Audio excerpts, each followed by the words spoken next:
กราบสบายดีพ่อแม่พี่น้องเบิร์ดสุขุสุคนก็ยินดีต้อนรับทานเข้าสู่ซ่องบ่าวแสนบ้านเฮาเนาะการมื้อนี้เนาะบ่าวแสนก็สิเดินทางเข้าไปวัดบ้านศรีสว่างเนาะเมืองไซผู้ทองแขวงสะหวรรณเขตพ่อพี่น้องเอ้ยก็บ่าวแสนก็สิเข้าไปมอบซองให้ครับวัดบ้านศรีสว่างเนาะก็เดี๋ยวบ่าวแสนสิอ่านรายชื่อเนาะอ่านรายชื่อที่ผู้ที่ทำบุญมานำกันพ่อพี่น้องเอ้ยเนาะเพิ่นก็ได้จัดงานสังฆทานเนาะพ่อพี่น้องที่เฮาสิอ่านได้ชื่อผู้ที่ทำบุญน้ำกันเนาะมีทางบ่อแสนเองพ่อพี่น้องเอ้ยแล้วก็บ่อต้าสีสงครามเนาะแล้วก็บ่อจิตอุทุมพรพ่อพี่น้องเอ้ยแล้วก็บ่อเตียงทองซาแนลเนาะแล้วก็บ่อจันซาแนลพ่อพี่น้องเอ้ยบ่าวบุญบ้านป่าเนาะสาวนวลชวนซื่นพ่อพี่น้องแล้วก็บ่าวยาวซาแนลเนาะแล้วก็สาบุญบ้านนาแล้วก็บ่าวทองมีพ่อพี่น้องเอ้ยบ่าวเสียงน้อยเนาะแล้วก็บ่าวไซบุรีพ่อพี่น้องเอ้ยก็เพิ่นเท่านี้เนาะก็ต้องขออนุโมทนานำเพิ่นได้หลายเนาะขอให้เพิ่นอยู่ดีมีแฮงเนาะความเจ็บจะได้ความไข่อย่ามีเด้อขอให้อายุมันขวัญยืนเนาะสาธุก็เอาบุญนำกันพ่อพี่น้องเอ้ยแล้วก็บ่าวแสนสิเข้าไปถามเบิ่งเรื่องฐานรองพระประธานเนาะพ่อพี่น้องว่าเพิ่นมีงบเฮ็ดหรือยังเนาะแล้วก็ถ้าว่าบ่มีเฮาก็สิได้เปิดบริจาคอันสมทบทุนเข้ามาเฮ็ดทานรองพระประธานให้กับเพิ่นเนาะพ่อพี่น้องก็เดี๋ยวเราสิเข้าไปถามเพิ่นพ่อพี่น้องเอ้ยว่าเรื่องรายละเอียดสิเป็นจังไดก็ไปติดตามเฮาส้มน้ำกันพ่อพี่น้องเอ้ยเนาะเนาะพ่อพี่น้องตอนนี้บ่แซงก็มาฮอดวัดบ้านศรีสว่างเป็นที่เรียบร้อยเนาะพ่อพี่น้องก็เดี๋ยวเฮาสิเข้าไปหาเพิ่นเนาะพ่อพี่น้องตอนนี้เพิ่นก็กำลังมุงหลังคาอยู่พ่อพี่น้องเอ้ยเนาะมุงหลังคาแล้วก็เพิ่นนอซอผ้าเพิ่นก็ได้เอาขึ้นเป็นทีห้อยแล้วเนาะพ่อพี่น้องเนาะเดี๋ยวสิเข้ามาเบิ่งเนาะเป็นทุกอย่างสบายดีเด้อสบายดีโดย สบายดีสบายดีโดยสบายดีเด้อโดยพากันเฮ็ดหยังเนาะนี่เนาะนี่ข้าวเบงบ่อ๋อสังฆทานเนาะมื้ออื่นมันบ่เป็นมื้อที่แบบเป็นมื้อโลดสังฆทานตอนเพลถวายแล้วตอนเพลพี่น้องอ๋อโดยตอนนี้เพิ่นก็กำลังอาเกียมเนาะพ่อพี่น้องหลังคามุ้งบ่ได้หลังคามุ้งนี่แหละพี่น้องเอ้ยโดยใช่ว่าผลมาโมมาทานเก็บกรรมดื่มแถมกันเลยพี่น้องโดยได้อยากได้เงินซ้ำลูกซ้ำหลานโอเคเนาะเดี๋ยวว่าฉันสิไปเพิ่นก่อนเด้อวันนี้เด้อน้องพี่น้อง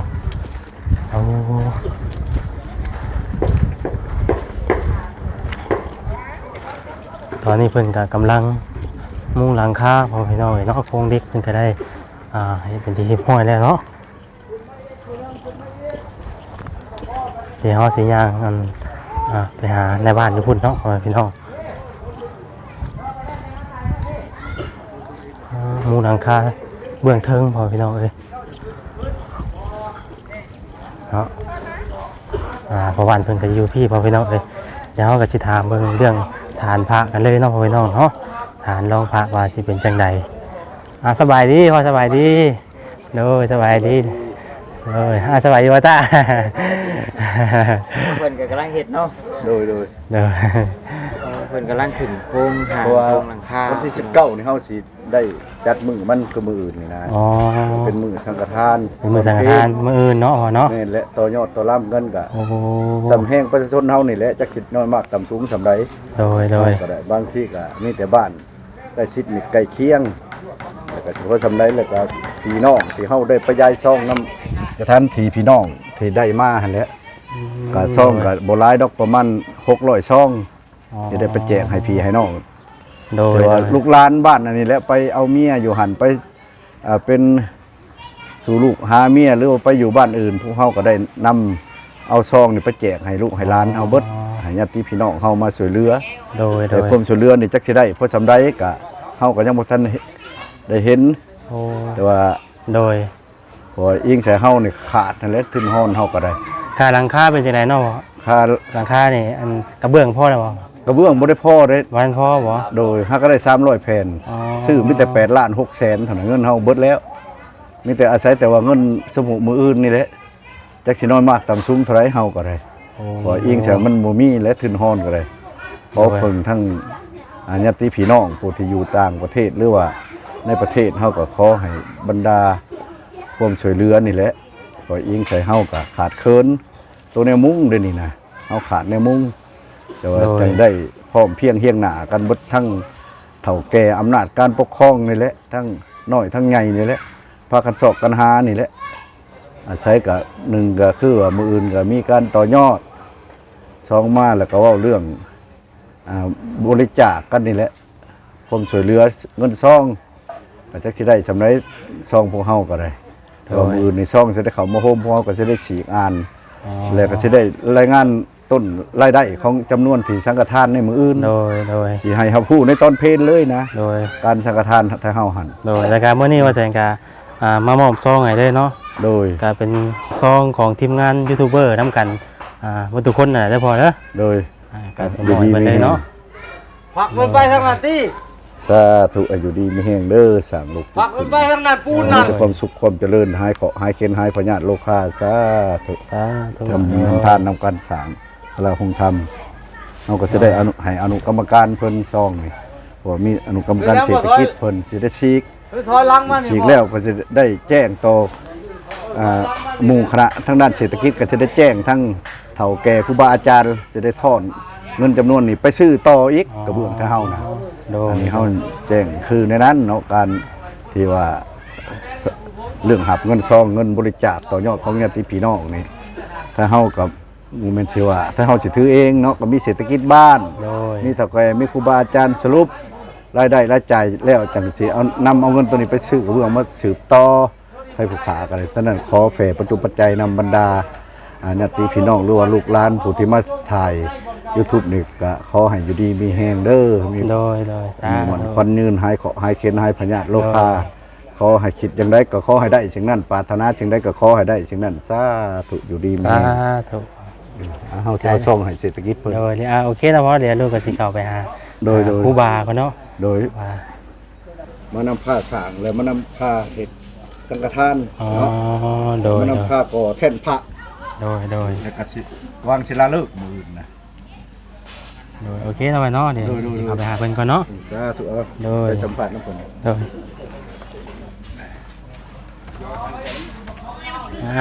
สบายดีเด้อสบายดีโดยไป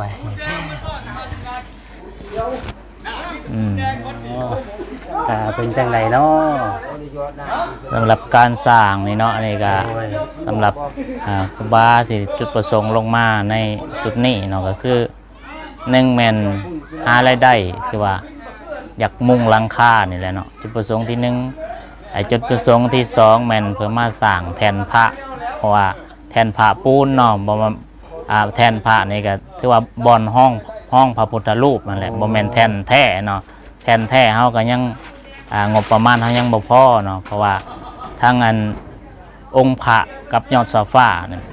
มีเจ้าภาพเพิ่นรับแล้วเนาะคือโยมแม่พิมพ์เนาะ นี่ก็มีแล้วเนาะ แม่นแล้ว พระประธานนี่ก็มีแล้วเนาะ แม่นแล้ว เขาจะเรียกว่าพระประธาน แม่นแล้วพระประธาน ในการย่อสภาพเนี่ยคือมีแล้วตอน มี นี้ แล้ว เนาะ มีแล้ว แล้วยังเหลือแต่ว่าทานเนาะ ยังเหลือแต่ทานห้องพระประธานนี้เนาะ ทาน นั่นแหละ โอ้ ทานก็เป็นทานอันทานทองแล้วเนาะทาน โอ้เขาต้องเอา เขา ทอง แม่นแล้วเขาต้องเทมาเลยนะเทเป็นแท่นขึ้นมาเนาะ ขออนุญาตเด้ออันชื่อว่าตรงไหนเนาะ ว่าอาจารย์เองก็ชื่อว่าพระโทนทอนมณีวงศ์เนาะถือว่าเป็นลูกเป็นหลานในบ้านนี่แหละเนาะกับบวชเรียนเขียนอ่านอยู่เวียงจันทน์เนาะหรือว่า โอ้ ผู้ใดที่ว่าอยากช่วยแทนพระหรือว่าอยากเป็นเจ้าภาพแทนพระเนาะก็ติดต่อมาทาง YouTube หรือว่าติดต่อมาทางพระอาจารย์ก็ได้เนาะ โดย ใน Facebook เนาะ คือครูบาเป็นผู้ที่นำผ้าเฮ็ดเป็น แม่นแหละเป็น อ๋อ ผู้ นำ นำ พา พา สร้าง แม่นแหละ เนาะ นำพาสร้างก็แม่นเนาะ โอ้โดย ก็ถือว่าสืบต่อจากแต่ก่อนแม่นพอทานคำแดงเนาะถึงว่าเพิ่นก็เป็นคนบ้านนี้เนาะและจุดประสงค์ตอนเพิ่นสิละสังขารว่าซะแล้วเพิ่นอยากมาสร้างในนี่ว่าซะบ้านเพิ่นเพราะว่าเพิ่นไปสร้างหลายบ่อนแล้ว คือว่าบ้านเพิ่นนี่เพิ่นบ่ทันได้สร้างก็เลยว่าเพิ่นว่าสิมาสร้างปีนั้นแหละก็เลยได้มรณภาพไปก่อน โอ้ ก็เลยว่าครูบาเองก็คือพาลูกพาหลานเพิ่นเนาะก็ขึ้นไปอยู่น้ำเพิ่นอยู่เวียงจันทน์เนาะอยู่วัดศรีเมืองเนาะก็เลยได้สืบต่อสืบต่อโครงการของเพิ่นนำพา โอ้ โครงการของเพิ่นต่อเนาะ ถือว่าโครงการนี่ก็สมควรเติม แน่ เนาะ ก็เลยว่าสมควรเติบเนาะก็ถือว่าใหญ่ โครงการใหญ่ โครงการใหญ่ว่าเฮ็ดพระประธานนี่ก็ เพราะว่าก็เกินในงบประมาณเฮา แม่นแหละเกินงบประมาณเนาะว่าฉะนั้นถ้าว่าของตนญาติโยมผู้ใดยังมีศรัทธาหรือว่าทั้งกระเบื้องเฮาก็ยังบ่พอยังหลายอย่างนะกระเบื้องเพราะว่าพระประธานกับยอดสฟ้านี่เฮามีแล้วเนาะก็ขอบใจทางโยมแม่พิมพ์เนาะทาง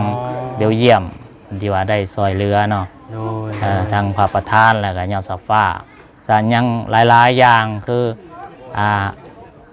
ทางเงินกระเบื้องเฮาก็ยังบ่พอเนาะจังได๋ก็โลอีกก็ยังสิตกแต่งหลายอย่างลิงลายเนาะเพราะว่าสีอีกเนาะมันก็ยังสิมีหลายอย่าง หลายอย่างหลายแนว หลายอันหลายแนวฉะนั้น เฮ็ดไปเรื่อยๆเนาะ เฮ็ดไปเรื่อยๆฉะนั้นผู้ใดที่ว่ามีศรัทธาก็ติดต่อมาทาง YouTube แล้วก็ YouTube ก็ติดต่อมาทางพระอาจารย์ก็ได้เนาะ โดยโดย นะ ก็ เป็นหยัง ทานผ้านี่ถ้าว่าเฮาเฮ็ดนี่สิใช้งบประมาณเท่าไหร่เนาะ ทานพระนี่ โดย ทางใช้งบประมาณ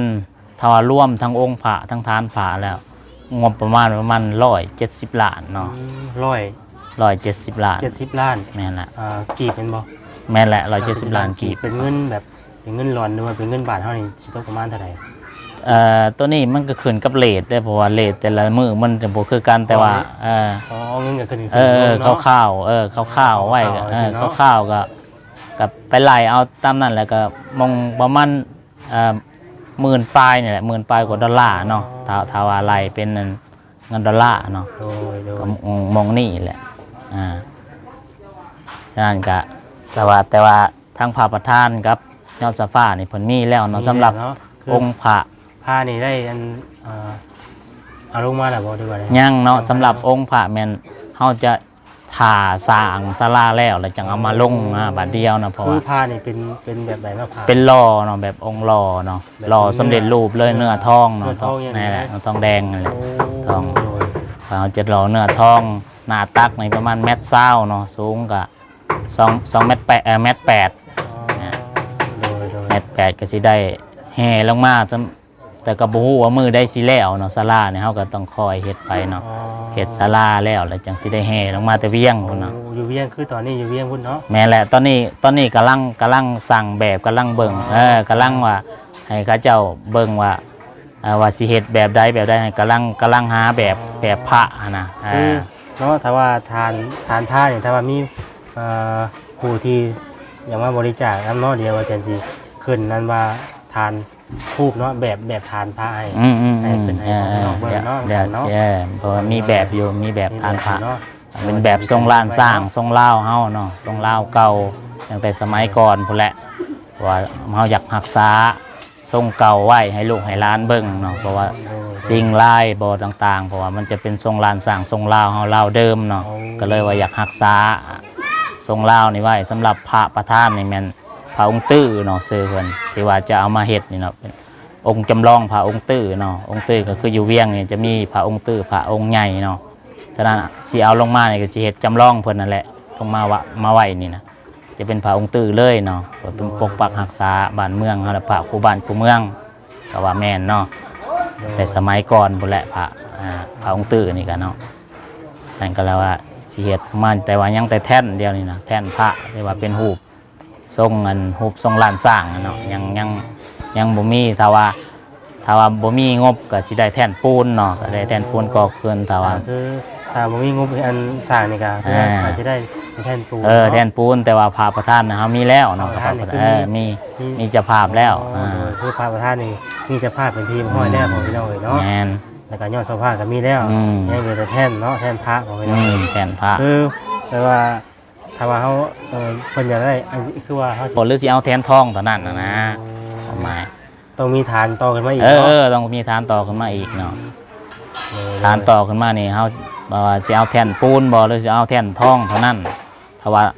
ถ้าเอาแท่นทองกับบวกกับพระประธานนี่มันก็งบเฮาก็ใส่หลายคือดังว่าออกมาหั่นแหละเนาะถ้าว่าแท่นปูนเฮาก็จะใส่งบบ่หลายก็ขึ้นมาเป็นทรงลานสร้างนี่ปูนเฮาก็เฮ็ดได้เนาะ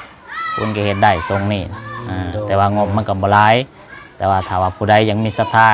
แผ่นทองก็ได้เนาะร่วมๆกันหลายๆคนเนาะเพื่อเล็กเพื่อน้อยเนาะเล็กคนละน้อยสมทบช่วยกันเนาะพ่อพี่น้องเลยคือตอนนี้เพิ่นกำลังมุ่งหลังคาเนาะนี่แหละกำลังมุ่งหลังคาแล้วก็คืออันนี้ยอดเจ้าผ้านี่คือขึ้นเรียบร้อยบ่หรือว่ายังอันนี้แม่นแท่นห้องซื่อๆแม้ว่ายอดแท้มันยังบ่ทันยังเนาะอันนี้บ่ได้แม่นที่ว่าอันนี้ยังบ่แม่นโอ้เนาะอันนี้หมายความว่าต้นที่ว่าห้องยอดโซฟาหั่นน่ะเขาเฮ็ดอ่านมาเขาเอิ้นนั่นต้นลิงลายตัวนั้นแล้วก็มียอดโซฟา9ยอดเนาะสำหรับมีตัวเฮาจะมีแท่นมาซบลงอีกตัวยอดโซฟาแท้มันมาซบลงในนั้นเป็นชั้นเนาะแต่ว่างานยอดโซฟานี่ก็จะเข้าวๆมงเดือน4นี่เนาะจะเอามายกก็ต้องมีต้องมีพิธีเนาะจะมีงานมายกกันอีกมงเดือน4เนาะมงเดือน4กะไว้ช่วงนี้เพราะว่าขึ้นเมื่อเวียงนี่ก็จะสั่งเฮ็ดเนาะสั่งเฮ็ดยอดโซฟาหรือว่าให้เฮ็ดให้มันแล้ว9ยอดนั่นแหละ9ยอด9สั้นเนาะจริงสิว่ายอดโซฟาที่จะเฮ็ดนี้แล้วก็จะแห่ลงมาครูบาได้เพิ่นอยู่เวียงพุ่นเนาะแม่แหละอยู่เวียงอยู่วัดศรีเมืองก็กำลังลงมาบ่ได้ว่าจังได๋นอนอันนี้มันเที่ยวลงมาเนาะคือว่าปกติเราก็อยู่เวียงนี่ก็หลายปีแล้วเนาะแต่เพราะว่าเริ่มแต่เข้าบวชนี่ก็ตั้งแต่เป็นเจ้าน้อยนี่ก็ตั้งแต่ปี2008พุ่นเนาะ2008การเป็นบรรพชาเป็นพระนี่ก็มองปี2005 2006เนาะ2006ก็ได้อาศัยอยู่วัดศรีเมืองนั่นแหละ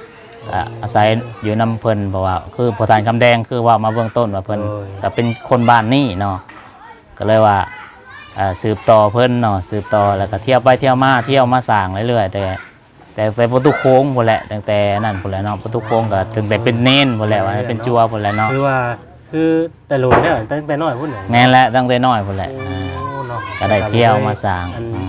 สิจะเถื่อเนาะก็ยังบวชไปก็รวมพรรษาแหละก็มัน10กว่าหรือ20แหละ20ปลายเนาะทั้งพระทั้งเน้นเนาะรวมกันแต่ยังสร้างสาไปเรื่อยๆคาดว่าประมาณจักปีนอกจากสิแล้วศาลานี่ก็จังหวะเด้อคือต้องเบิ่งงบเนาะหรือว่าเบิ่งขาดการยังบ่ได้เนาะว่าเฮาตามเกณฑ์แต่ว่าสมมุติว่ามีเจ้าภาพขอรับผิดชอบบัดนี้เด้อกะโลบ่กระเบื้องมันก็ไว้เนาะอันนี้ก็แล้วแต่ผู้ที่ว่าอยากเจ้าสถานเห็นบ่คือลักษณะพระสิเฮาก็แล้วไปแล้วนี่ยอดโซฟานี่โอเคเฮาก็แล้วไปแล้วเฮาก็ตัดออกก็ยังเหลือแต่กะโหลกับกระเบื้องเดี๋ยวนี้เป็นลำดับไปเนาะถ้าว่าสมมติว่ามันบ่พอคือกะโหลเนี่ยถ้าว่าบ่มีเจ้าภาพใหญ่เฮาก็คอยหาเฮ็ดบุญประจำปีหรือว่าครูบาก็แผ่ทั้งเวียงเนาะลงมาเล็กละหน่อยลงมาเฮ็ดแต่ละปีไปได้จังได๋ก็คอยเฮ็ดไปเรื่อยๆเนาะเฮ็ดไปเรื่อยๆเท่าแล้วเนาะก็ยังขาดการบ่ได้เนาะก็ว่าปีนั้นปีนี้ยังให้คำตอบบ่ได้เนาะตอบบ่ได้เนาะโดยว่าก็เฮ็ดคอยเฮ็ดไปต้องขอบใจหลายเด้อฉะนั้นก็ขอบใจเด้อทั้ง FC ทุกคนแล้วก็ทั้งโดยเฉพาะทั้งโยมแม่พิมพ์เนาะที่ว่าได้เป็นเจ้าภาพยอดโซฟาแล้วก็เจ้าภาพพระประธานเนาะก็ขอไว้ใส่พรออกตัวญาติโยมทุกคนเนาะที่ว่าทุกท่านที่ว่ามาอุปโมทนาในวัดแห่งนี้เนาะก็จงมีแต่ความสุขความเจริญเนาะปรารถนาสิ่งใดก็ขอให้ได้สิ่งนั้นจงมีแต่อายุวันนะสุขะภระมันยืนสาธุโอเคเนาะพ่อพี่น้องเฮาก็ดีมุกดีใจหลายเนาะที่ได้อบรมกับเพิ่นมื้อนี้พ่อพี่น้องเอ้ยเดี๋ยวบ่แซงก็สิพาพ่อพี่น้องเลาะเบิ่งบรรยากาศรอบๆเนาะว่าสิเป็นจังไดพ่อพี่น้องเพิ่นเฮ็ดฮอดใส่แล้วเนาะโอเค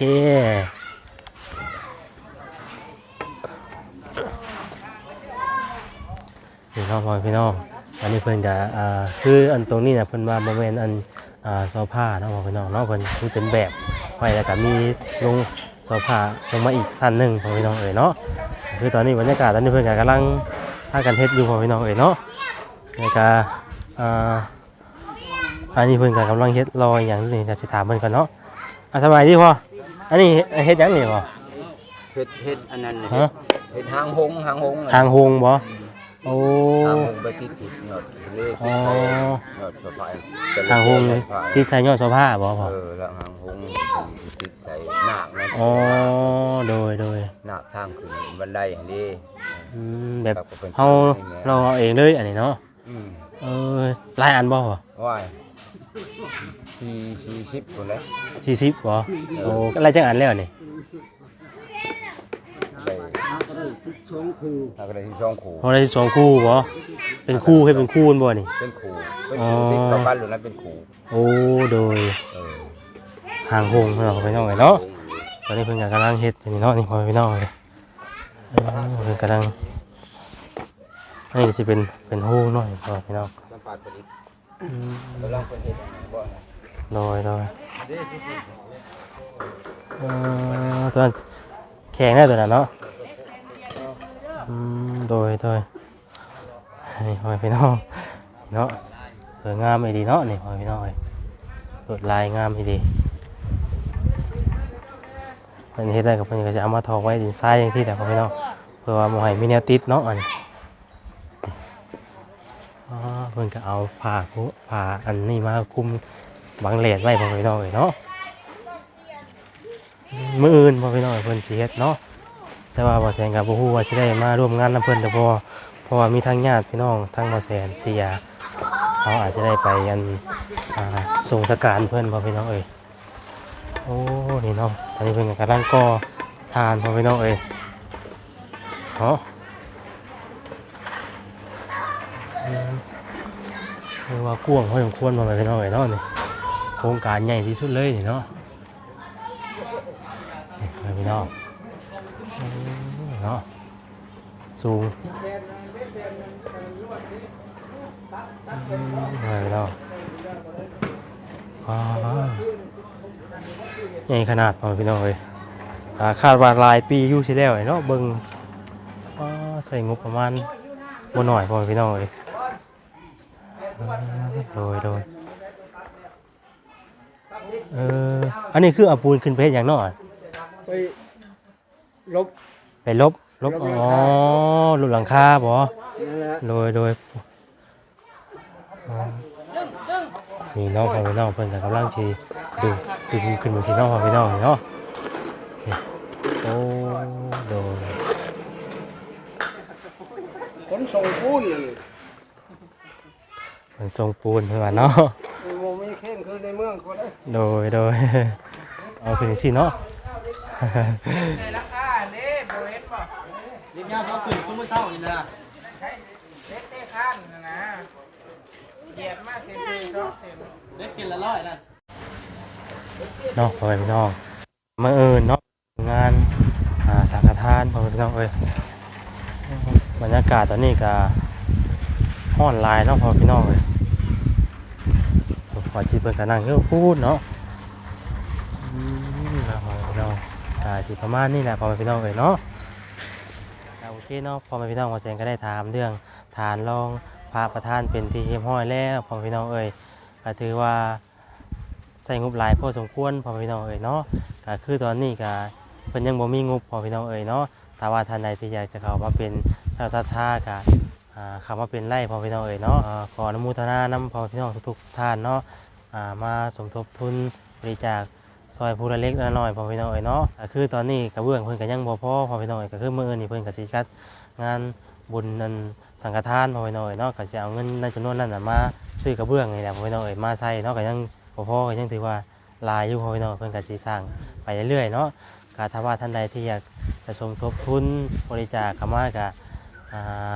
ยินดีเลยพ่อพี่น้องว่าแสงก็ยินดีเป็นสะพานบุญนะครับพ่อพี่น้องทุกคนเนาะก็สำหรับคลิปนี้ว่าแสงก็จะได้ขอตัวกลับแล้วพ่อพี่น้องเอ้ยก็ขอขอบคุณขอบใจทุกท่านที่เข้ามาติดตามรับชมซองบาวแสนเนาะก็สำหรับคลิปนี้ก็ว่าแสงก็จะได้กล่าวคำว่าสบายดีเด้อ